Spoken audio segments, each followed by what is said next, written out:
Well, we'll go in depth now on the implementation, encapsulation, efficient encapsulation of some very powerful typical machine learning algorithms into classes and functions.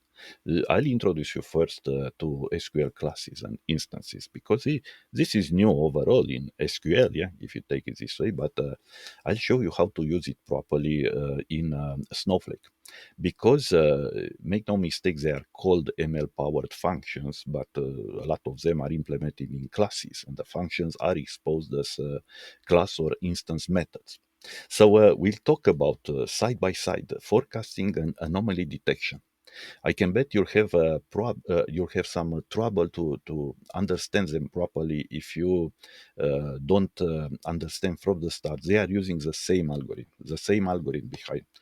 I have no idea why they split them up, but anyway, you'll understand them better when you look at them side by side.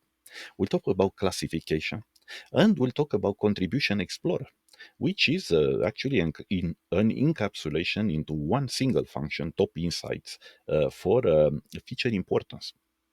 Okay, so I'll briefly touch the gradient boosting algorithm, which is used in a lot of these implementations. And yeah, definitely it's important to understand the access rights because you may not want to give access to these functions to everybody.